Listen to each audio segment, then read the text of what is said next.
Alright, it's going to be the Scion FRS. And looking at a sticker price of about $30,000. It does have push to start. And it also has a nice other little amenities like it has your automatic transmission and you can get your little paddle shifters there. You also see the price right here, which is, get that to show up. There it is, $30,000. Silver, really nice car. And the little LED lights right there. And we're gonna take it out for a test drive. Since you couldn't be here with me physically, we'll take you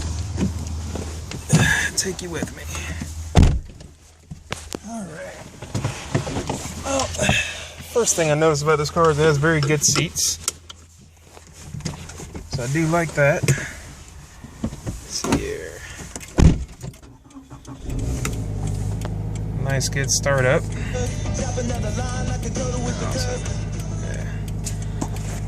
Alright, nice dash cluster, an uninspected top speed of 160 miles per hour. Will it really do that? That's what they say. That's what they say, right? You get a nice amenities with this one because it does come with Bluetooth and navigation and other things like that. So that's why it's a little bit more pricey than some of the other ones that are the $26,000 point. Does it have satellite radio as well? Yeah, let's see here. Or at least that's HD radio, see that? No, it's not on there. It's not proven. Okay. It's not on there. It's got HD though. That's pretty cool. Alrighty. Well, here we go. Let's see.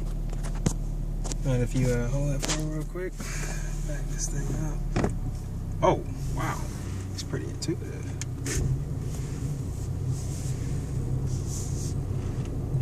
So you guys normally have like a little track y'all go on? I just thought people go get out on the highway and drive it. We're not gonna push it to the limit or nothing. It'll just be moderate driving, just so I can see how it feels. Sure.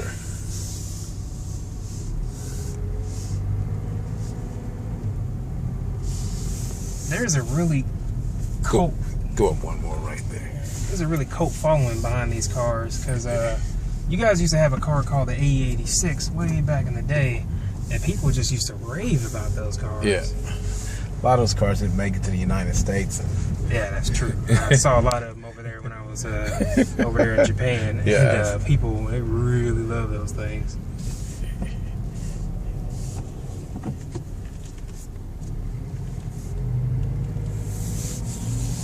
But sometimes, you know, everything isn't exactly as it seems. And even though on paper, I think this thing has, what, right around 200 horsepower? Yeah. A lot of people say it doesn't feel that way. Nope. Yeah, I can try to get on the highway. Let's go up and go across. That grinding will stop once that rust gets off the brake pads. Right. Setting up.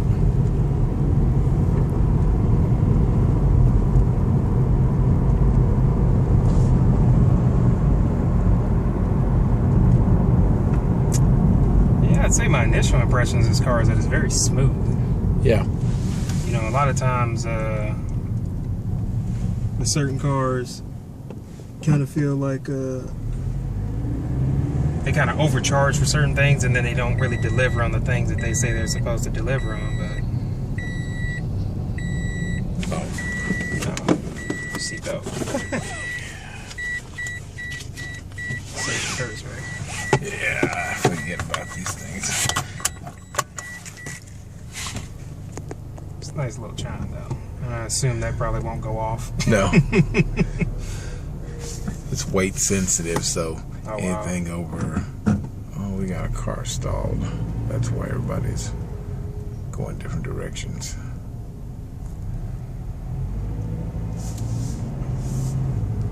Well, that doesn't do falling behind Volkswagen any favors. So Yeah, go. Yeah. And then make another left. It's So what's some of your favorite things about this car? I like the look. I mean, one of the biggest things is whenever I see one going down, I park somewhere, I take a double look, thinking it's a real expensive sports car, and it's really not. It's like, oh, that's FRS. That's in that. And I think the price point is really, because most sports cars are $35,000, $36,000, $40,000.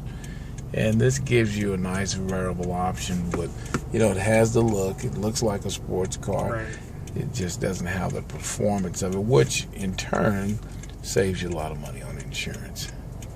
That's true. I mean, I have a guy, that's actually what made me come in today, who has one of these, and he lives right down the street from me. And I just found myself looking at it. Yeah. And I'm just like, man, that's a pretty nice vehicle. And that's the thing. It already it's already equipped. It's got the look to it and the right profile. You're not having to go add tires or wheels or do anything.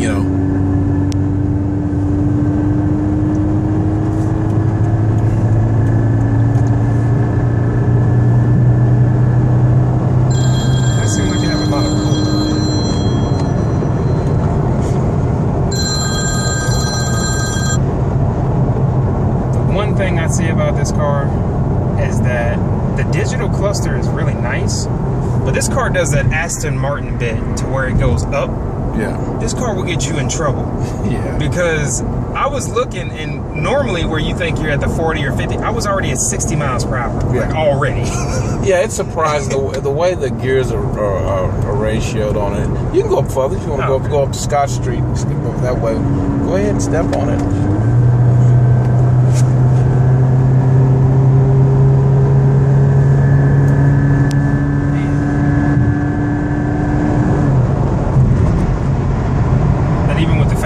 All the way up to 9,000 RPMs. I mean, it doesn't feel like the car is working very hard, even when you kind of, hit it and everything. Oh, I feel that. That's a nice little car. That definitely, just that punch, Well, and the other thing is what I liked about it, which if you've noticed it, you don't feel a lot of the road. You know how a lot of cars, you feel a lot of vibration. You feel a lot of jolts and bumps and stuff like that. And that was one of my concerns because, I don't think that every car has to be up to the caliber of car I drive. I do drive a BMW and everything like that, and you do get accustomed to certain things. But, this car, for the money, it that's what I was telling you. Really well. Yeah. That's why I say for the money, it's that's why what I was saying about I liked about it for the money. It's a good price point.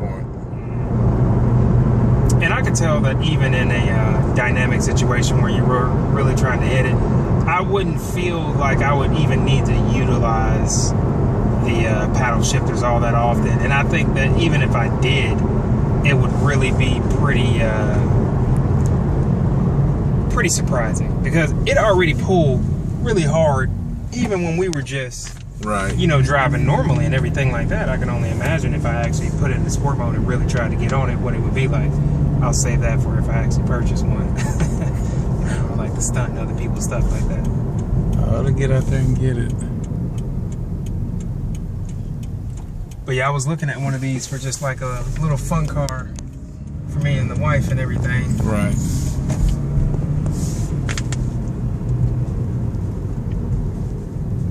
Let's see.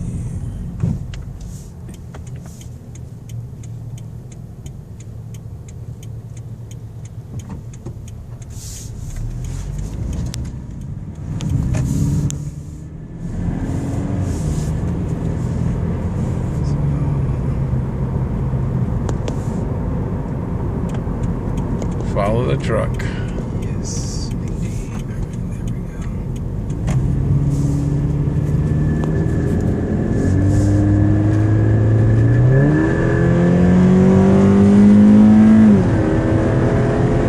Oh, he got over. It's one of those things where, where we live at it, you have like 3 feet to get onto the on-ramp. You know what I'm saying? And the guy is looking, he's like in daydreaming and stuff like that, and they're coming up right behind you. You're like, okay, I guess I'm going to have to really get on it to get in front of these people. But see, you backed up out of it, and you was at 62 miles. And you wasn't even. That's why I tell you, it's the way it's the horsepower and the torque. It's surprising how it really is. And I think it has a lot to do with the balance of this car, because this car feels extremely balanced. That's the one thing that I can say is it just feels like it's very athletic. And if I hadn't been told the price point on this car, I don't even think I could believe it. Yeah.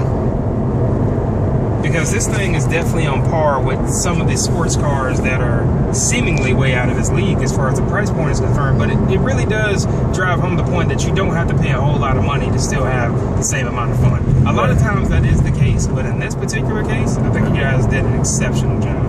That's what Road and Track and them said. For the money, it was the best sports car. And if you're a teenager or you're younger in your 20s and everything like that, and you're not really too established, but you still want to have a great time, this car will definitely fit the bill for that. Yeah. And that's pretty much where I'm at, because I'm only 25 myself. Okay. So, you know.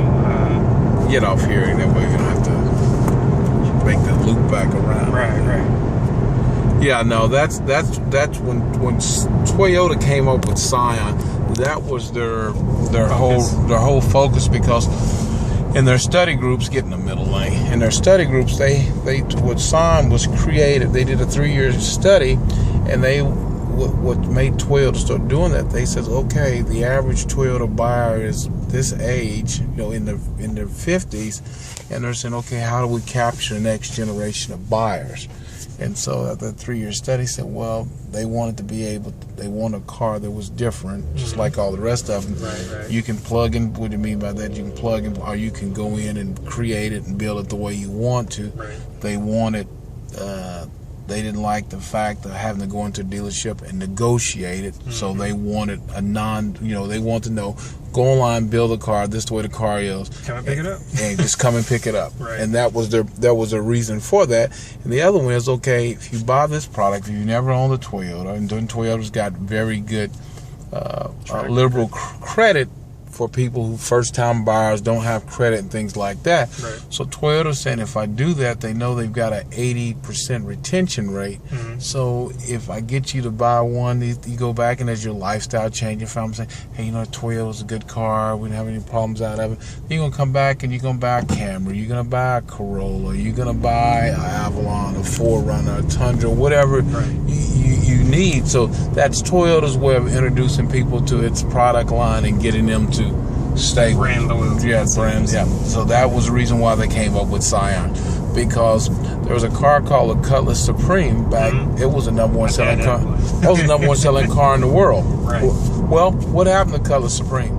They couldn't build on that. They had nothing else to come back to. They couldn't capture the next generation of buyers, and so that's what Toyota's biggest concern is, the next generation of buyers. So that's the reason why they came up with the brand Scion. It's all Toyota. The warranty's the same, and all those things. So there's no difference, just the way the car is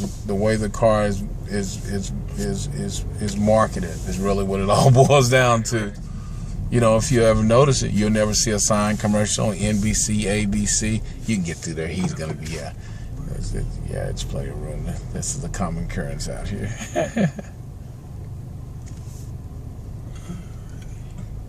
Yeah, that 5 Series is a little bit bigger than this car, so you kind of have. Oh yeah.